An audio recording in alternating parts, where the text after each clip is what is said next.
በእንግሊዝ ለንደን የሚገኘው ሚስጥራዊ የስለላ አገልግሎት M16 ወይም ወታደራዊ መረጃ ክፍል 6 በመባል የሚታወቀው ድርጅት በሩሲያ ላይ ዛቻ አሰምቷል። የድርጅቱ ኃላፊ ብሌዝ ሜትሮዊሊ ፑቲን የሂሳቡን ስሌት እስኪቀይር ድረስ መታገል አለብን ሲሉ ተደምጠዋል። በዩክሬን ስም በፑቲን ላይ የሚደረገው ጫና ቀጣይነት እንደሚኖረው ብሌዝ ባሰሙት ዛቻ ተናግረዋል። ኃላፊዋ እንግሊዝ ዩክሬንን እንደማትተው ነው የተናገሩት። ወዲህ ደግሞ የዩክሬን ኃይሎች ወደ ሩሲያ ዋና ከተማ ድሮኖች ማስወንጨፍ ቀጥለዋል። በአንጻሩ የሩሲያ አየር መከላከያ ክፍል ወደ ሞስኮ የሚያመራውን ድሮን አውድሟል። እነዚህና ተያያዥ ጉዳዮችን በዓለም አቀፍ ትንታኔ ዘገባችን እንመለከተዋለን። አበረ ስሜነ ነኝ።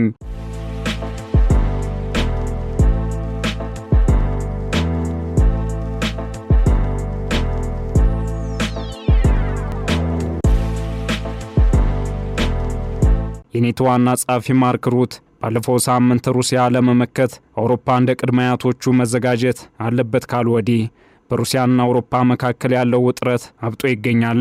ይህ ውጥረት ወደ ሌላ እርምጃ እንዳይሸጋገር ስጋት በደቀነበት ሁኔታ ከወደ እንግሊዝ የተሰማው ዛቻ ደግሞ በእሳት ላይ ነዳጅ የመጨመር ያክል ሆኗል።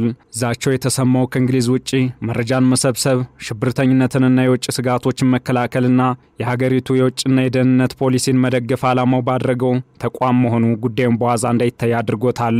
ሚስጥራዊ የስለላ አገልግሎት M16 ኃላፊ ብሌዝ ሜትሮዊሊ ተቋሙ ለዩክሬን የማያቋርጥ ድጋፍ እንደሚሰጥ በመግለጽ ሩሲያን አስፈራርተዋል። ፑቲን የሂሳብ ስሌቱን እስኪቀይር ድረስ በሩሲያ ላይ የሚደረገው ጫና እንዲቀጥል ዝግጁ መሆን እንደሚገባም ተናግረዋል። የስለላ ድርጅቱ የቴክኖሎጂ አቅሙ በተቋሙ ስር ያሉትን ሁሉንም አካባቢዎች ማዳረስ አስፈላጊ መሆኑን ገልጸዋል። ኃላፊዋ ሩሲያን ጸብ አጫሪ ሲሉ በመጥራት ስጋታቸውን ገልጸዋል። ብሌዝ በጥቅምት ወር ከሪቻርድ ሙር ስልጣኑን በመረከብ በ116 ዓመታት ታሪክ ውስጥ የመጀመሪያዋ ሴት ኃላፊም ናቸው። እንግሊዝ ሩሲያ በአውሮፓውያኑ 2022 ዩክሬንን ካጠቃችበት ጊዜ ጀምሮ በርካታ የሩሲያ የንግድ ሰዎችን፣ የፖለቲካ መሪዎችን፣ ኩባንያዎችንና መርከቦችን ጨምሮ ማዕቀብ ጥላለች። የምዕራባውያን ማዕቀቦች የሩሲያን ምጣኔ ሀብትም አድቀዋል። ይህም የሚላከው ምርት ወደ ምስራቅ እንዲሄድ አድርጓል። ነገር ግን ፕሬዝዳንት ፑቲን ዩክሬን ለግዛት ጥያቄዎቻቸው ምላሽ እስክትሰጥ ድረስ በጦርነት ላይ ያላቸውን ቁርጠኝነት መቀየር አልቻሉም። እንግሊዝ በሳምንቱ መጨረሻ በጀርመን በርሊን የሚካሄደውን የተኩስ አቁም ስምምነት በተመለከተ ለመወያየት የአሜሪካና የዩክሬን ልዑካንን አስተናግዳለች። ይህም የአውሮፓ መሪዎችን ያካትታል። የእንግሊዝ የጦር ኃይሎች ኃላፊ የሆኑት ሪቻርድ ኔተን በበኩላቸው ስጋትን በመቋቋም መላውን ሕዝብ የመከላከል አካሄድ እንዲኖር ጥሪ አቅርበዋል። ይህም ሩሲያ የኔቶ አባል አገራትን የማጥቃት ስጋት ከፍ አድርጎታል። ኃላፊው ሩሲያ የኔቶን መቃወም፣ መገደብ፣ መከላከልና በመጨረሻ ማጥፋት እንደምትፈልግ ግልጽ አድርጋለች ብለዋል።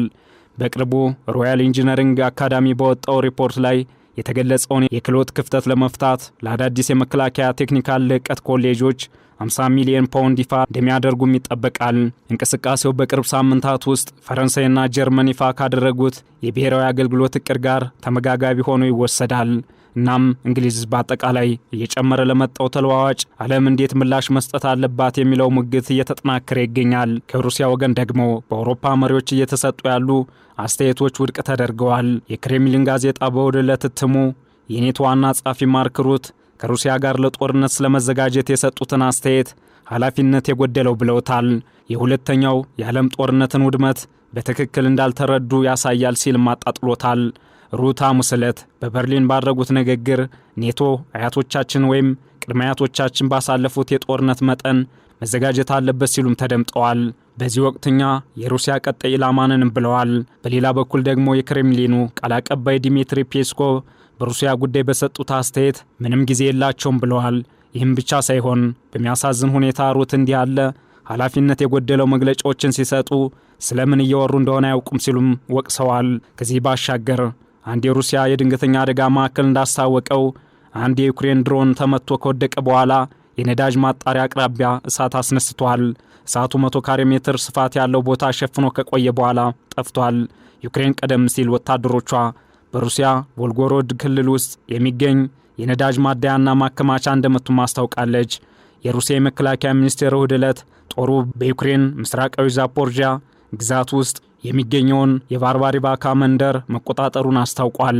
ክሬምሊን ዩክሬን ለማንኛውም የሰላም ስምምነት አካል በመሆን የህብረቱ አባልነት ጥያቄ እንድትተው ጠይቋል። ይህ ለደም መፋሰስ ምክንያት ሆኖ 4 ዓመታትን የዘለቀው ጥያቄ በመጨረሻም በዩክሬን ኔቶን የመቀላቀል ፍላጎት ይቅርብኝ ባይነት ደረጃ ላይ ደርሷል። ይህ የሚሆነው አስተማማኝ የደህንነት ዋስትና ማግኘት ከተቻለ ብቻ ነው። ከዚህ ባለፈ ግን በአሜሪካ በኩል ዩክሬን ግዛቷን አሳልፋ እንድትሰጥ የሚደረገው ግፊት ተቀባይነት እንደሌለው ዜሌንስኪ አስታውቀዋል። በሩሲያ ወገን ደግሞ ምንም እንኳን የዩክሬን ኔቶን መቀላቀል ጥያቄ መተው አዎንታዊ እርምጃ ቢሆንም የግዛት ጥያቄውን መተው የምትችል አትመስልም። አሜሪካ በዩክሬን ላይ የምታሳድረው ተጽዕኖ ይህንኑ ያረጋግጣል። ይህ መሆኑ ደግሞ መቋጫው የደረሰ መስሎ የውሃ ሽታ የሚሆነው የሰላም ድርድር ጉዳይ በንጥልጥል እንዲቆይ አድርጓል። በአውሮፓና ሩሲያ መካከል እየጨመረ የመጣው እርስ በርስ የመተነኳኮስ ጉዳይ ለጦርነቱ መራዘም መንስኤ ነው። የዩክሬን ጥቅም መከበርን የሚያቀነቅነው ኔቶና የአውሮፓ ህብረት ከዚህ ውጭ የሚደረግ ማንኛውም እርምጃ በተዘዋዋሪ አውሮፓን የሚያጠቃ አድርጎ ይቆጥራል። በዚህም ዩክሬን የሚደረግባት ጫና በርትቶ ኔቶን የመቀላቀል ጥያቄ ተዋለሁ እንዳለችው ሁሉ ለሩሲያ የግዛት ጥያቄ ፍቃድ ብትሰጥ አውሮፓ መቀበል የሚችል አይመስልም። ዩክሬን ግዛቷን ለሩሲያ አሳልፋ የምትሰጥ ከሆነ በአውሮፓ መሪዎች ዘንድ የአውሮፓ ደህንነት የበለጠ አደጋ ላይ መጣል ተደርጎ ይወሰዳል። ሩሲያ ደግሞ ከኔቶ የሚቃጣባትን ጥቃት መመከት የምትችልበት እድል የበለጠውን የሚሆነው የግዛት ጥያቄዋ መመለስ ሲችል ነው። ይህም ሁለቱ ተፋላሚ ወገኖች የድርድር ጠረጴዛ ጎትተው እንዳይቀመጡ እንቅፋት በመሆን የቀጠለውን ጦርነት ዕድሜ የሚያራዝም ነው። በቀጣይም ከቀጠለው ጦርነት ውጤት ባለፈ ዩክሬን ግዛቷን አሳልፈ የመስጠቷ ጉዳይ ምን ያልተጠበቀ ነገር ሊያስመለክት ይችላል የሚለው ይጠበቃል። ዓለም አቀፍ ትንታኔ ዘገባውን ስናዘጋጅ ዘ ኢንዲፔንደንት፣ ቢቢሲና ዘ ጋርዲያን በዋቢነት ተጠቅመናል።